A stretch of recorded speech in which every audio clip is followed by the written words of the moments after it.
Human rights watch, তারা শেখ হাসিনার আমলে শেখ হাসিনার বিরুদ্ধে অনেক কথাবার্তা বলছে, বিরুদ্ধে না, এটা বাস্তবিকই যে শেখ হাসিনার আমলে যে গুমগুলো হয়েছে, খুনগুলো হয়েছে, এগুলো ডকুমেন্ট করেছে, এগুলো বলেছে।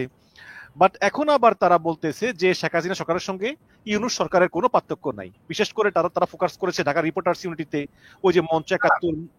কারা বলছে এটা? হিউম্যান রাইটস ওয়াচের একটা রিপোর্ট দেখলাম আমি। আমি শিওর না, আপনার কথাটা আমি শিওর না, কিন্তু কারণ হিউম্যান রাইটস ওয়াচ মানে কিন্তু মীনাক্ষী, মীনাক্ষীর রেফারেন্স দিয়ে এগুলো বলা হয়েছে, বাট এটা কিন্তু হিউম্যান রাইটস ওয়াচের নিউজ আকারে প্রচার হয়েছে। আমি শিওর না, আমি নিজের চোখে দেখি নাই, ফলে বিশ্বাস করতে পারছি না। কারণ সে আবার নিজেই যে স্টেটমেন্টটা দিয়েছে এই আর্মির বিচার হওয়ার জন্য, সেটাকে স্বাগত জানায়, যেটা একটা বিরাট অগ্রগতি বলেছে। এটা এই নিউজ আমি সরাসরি তার হিউম্যান রাইটস ওয়াচের ওয়েবসাইট থেকে দেখেছি। হিউম্যান রাইটস ওয়াচ 2 মাস আগে একটা বিবৃতি দিয়েছে, তারা বলেছে যে এরকম ঢালাও ভাবে আওয়ামী লীগের লোকদেরকে গ্রেপ্তার না করে যারা পুলিশ, তাদেরকে গ্রেপ্তার করা হচ্ছে না কেন, কারণ পুলিশই তো বেশিরভাগ গুলিগুলো করেছে। তো এখন আবার বলতেছে যে ইউনূস সরকার একদম শেখ হাসিনার মতোই, কোনো পার্থক্য নাই, ঢালাও ভাবে জেলখানা ভর্তি করতেছে। এটা এক কথা উত্তর দিয়ে দিই। এক কথা উত্তরটা হলো এই যে আমি মনে করি মীনাক্ষী গাঙ্গুলি কেন ইন্ডিয়াতে থেকে যে কোনো ইন্টারন্যাশনাল সংগঠনের হয়ে যে কাজ করে, Meenakshi Ganguly human right watch একটা আমেরিকান হিউম্যান রাইট সংগঠন, বিশেষ করে আসলে সরকারি সংগঠন বললে সঠিক হবে, সরকারি ফান্ডে চলে। এটা অ্যামনেস্টি ইন্টারন্যাশনালই ছিল একমাত্র তাদের সংগঠন, প্যারালাল আরেকটা সংগঠন তারা বানাচ্ছে, এটা হিউম্যান রাইট ওয়াচ। কিন্তু এর যে এশিয়ার প্রতিনিধি হিসেবে যে ইন্ডিয়ান মহিলাটা মীনাক্ষী গাঙ্গুলি এটা রিপ্রেজেন্ট করে, উনি সবসময় ইন্ডিয়ান রয়ের অ্যাটিটিউডটা, ভাষ্যটাই হিউম্যান রাইটের ভাষ্য, হিউম্যান রাইট ওয়াচের ভাষ্য বলে সবসময় প্রচার করে গেছে। আপনি ঢাকার যতগুলো হিউম্যান রাইট অর্গানাইজেশন আছে, অন্তত যারা হাসিনা আমলে বিরোধিতা করছে হাসিনাকে বা টর্চার দিচ্ছে, যাদের অফিস ইউটাইটিস আছে, তাদের যে কোনো কাউকে জিজ্ঞেস করেন মীনাক্ষী গাঙ্গুলি সম্পর্কে, তারা এই কথাই বলবেন, এবং তারাই আমার কাছে তাদের নামে মীনাক্ষী নামে অভিযোগ করেছে। মীনাক্ষীর ভুল তথ্য তারা আমার কাছে নিয়ে আসছে, আমি বলছি এই তথ্য ভুল, এই কারণে এইখানে যান, এই তথ্যটা উল্টা আছে, এই তথ্যটা আপনাদেরকে বোকা বানানোর জন্য তাকে দিয়ে প্রচার করেছে র, এবং তারা সেটা প্রমাণ করে দেখেছে ইয়েস আমার কথা সঠিক। সো মীনাক্ষী গাঙ্গুলিকে বিশেষ করে না, ফলে এটা নিয়ে আমি একটা ভিডিও করেছি মীনাক্ষীর এই বক্তব্য দেখে, এইটা দেখে বলে যেন না এটারও একটা অন্য পারপাস আছে।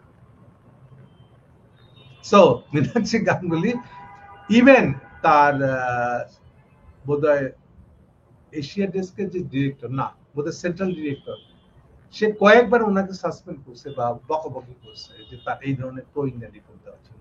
ও আচ্ছা আচ্ছা, ওনাকে এত ক্লিন ভাববেন না। আর ইন্ডিয়ানদের অ্যাটিটিউড এরকম, ইন্ডিয়াতে থেকে যেই বিদেশি কোনো কিছু হয়ে রিপোর্ট করবে, ওনাদের শর্ত দেয় একটা অদ্ভুত শর্ত, যে ইন্ডিয়ান ফরেন মিনিস্ট্রির পলিসির বাইরে কিছু বলতে পারবে না। অদ্ভুত। সেম কথা তারা বলেছে রয়টার্সকে। আপনি রয়টার্স ইন্ডিয়া একটা শাখা খুলতে চাইলে আপনাকে এমন কোনো খবর প্রচার করতে পারবেন না যেটা ইন্ডিয়ান ফরেন পলিসির সাথে কন্ট্রাডিক্ট করে। এটা যদি করে তাহলে ওটা কি নিউজ থাকবে? আর নিউজ যদি না থাকে তাহলে এটা রয়টার্স এরপরে কি এই খবর ছাপবে কি নিজের বিরুদ্ধে আনবে? এবং তাই তো হয়েছে। কেন রুমা পালের বিরুদ্ধে বাংলাদেশে এত কথা হয়? কেন এই পৃষ্ঠজীবী রুমা পালের বিরুদ্ধে এত কথা সে পর্যন্ত বলতে বাধ্য হয়েছে? কেন? কয়টা প্রমাণ নেবেন আপনি? সে কমপ্লিটলি মিথ্যে কথা বলেছে ওই টিকা নিয়ে। সবচেয়ে বড় প্রধান মিথ্যে কথাটা সে বলেছে টিকা নিয়ে। সে বলেছে যে চীন বাংলাদেশের কাছে টাকা চাইছে, সেই জন্য নাকি এই যে টিকা পরীক্ষায় বাংলাদেশে অংশগ্রহণ করাটা বাদ দিয়েছে, এই বলে সে প্রথম এটা মিথ্যায়িত করেছে। পরে এই আমেরিকানদের যে আরেকটা ইয়ে আছে, ব্যানার নিউজ বলে যে ওয়েবসাইট আছে, যেটা বাংলাদেশ, ইন্দোনেশিয়া এরকম কয়েকটা দেশের ল্যাঙ্গুয়েজে প্রচারিত হয় এশিয়ায়। ব্যানার নিউজে ঠিক এইটার উল্টা নিউজটা চলছে। সো রয়টার্স এর রুমা পাল যে একটা বড় ধরনের মিথ্যাবাদী, বড় ধরনের রয়ের দালাল, এটা প্রমাণিত, এবং এইটাই ইন্ডিয়ানদের পয়েন্ট করেছে। নেক্সট, আপনি ইন্ডিয়ানদের ফরেন পলিসি বললেন, আমি সেই ইন্ডিয়ানদের ফরেন পলিসিতে আসবো, এবং আমি আশা করি এটাই আমার শেষ প্রশ্ন। আমি যদি একটু প্রশ্নটা একটু বড় হবে, যেটা হচ্ছে যে 3 জন রাষ্ট্রদূত, এর ভিতর কানাডার একজন, সরি নরওয়ের একজন, সুইডেনের একজন, ডেনমার্কের একজন। আপনারা জানেন যে নরওয়ের রাষ্ট্রদূতের সঙ্গে আবার একটু ইউনুসের ভালো সম্পর্ক, কারণ নরওয়ে হচ্ছে আবার ওই ইউনুসের ব্যবসায়িক পার্টনার। তো এই সব মিলিয়ে তারা একদম গোপনে সাবের হোসেন চৌধুরীর সঙ্গে কথাবার্তা বলল।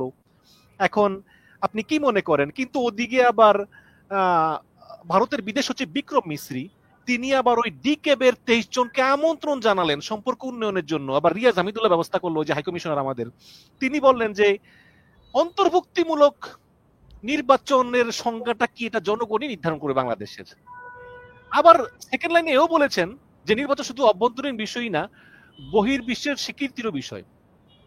সব মিলিয়ে আসলে আপনার হাতে যদি সময় থাকে আর কি, আপনি একটু যদি বিশ্লেষণ করেন। এই আমার শেষ প্রশ্ন।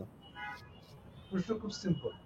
ডিক্যাব সংগঠনটাই এবং এরকম তারা ইস্যু ভিত্তিক বা যে বিটের সাংবাদিক আর কি, ওই বিটের একটা সংগঠন বানাইছে।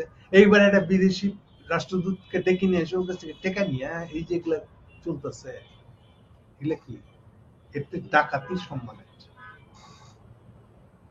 এবং তারা রাষ্ট্র বিরোধী কাজ করছে। আমার হাতে যদি ক্ষমতা থাকতো আমি তাদেরকে জেলে রাখতাম। আপনি ডিক্যাব মারা ইন্ডিয়া গেছেন, হ্যাঁ? আর কি বাংলাদেশের লোক আপনি?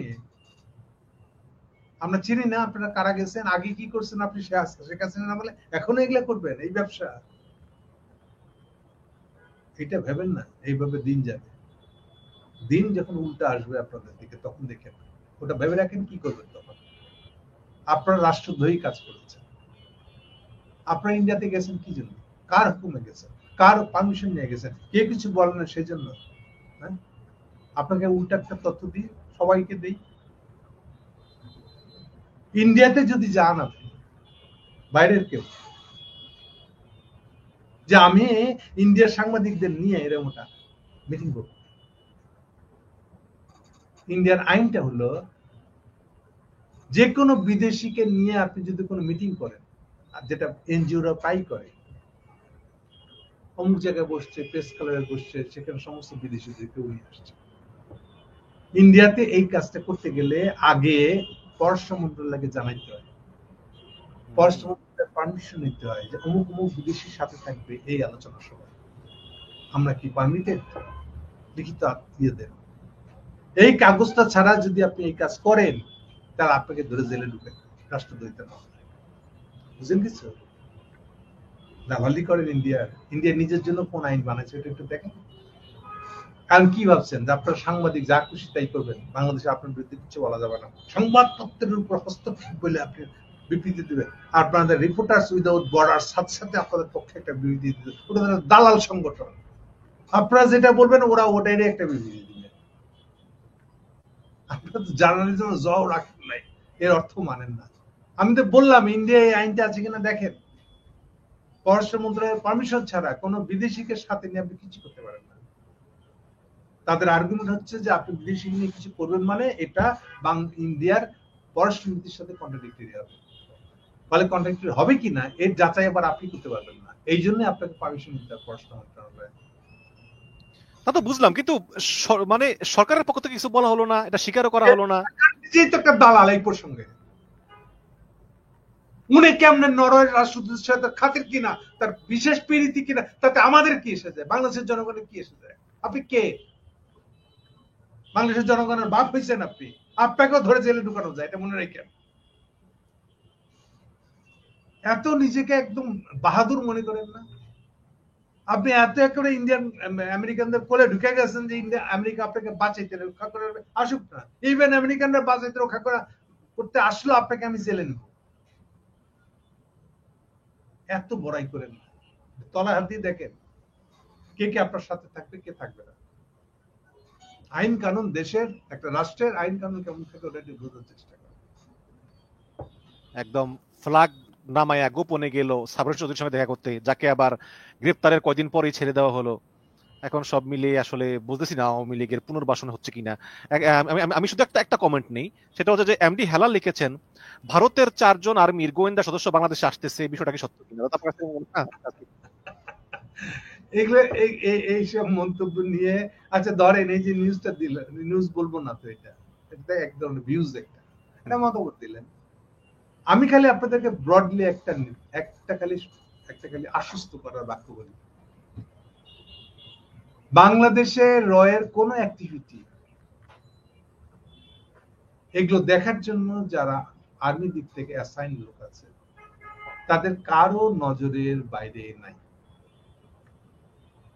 সো এই দিন নাই, এটা হাসিনার যুগ না। ইন্ডিয়ার যে কেউ কোথায় কি করছে সব তাদের নজরে আছে। ক্লিয়ার? নিশ্চিত থাকেন, কিচ্ছু হবে না। যে যা করতেছে ওই অনুযায়ী ফল পাবে, এবং সেটা যদি ইউনুস সাহেব হয় সে ফল পাবে কিছু। আমার মনে হয় আমি যথেষ্ট বলছি।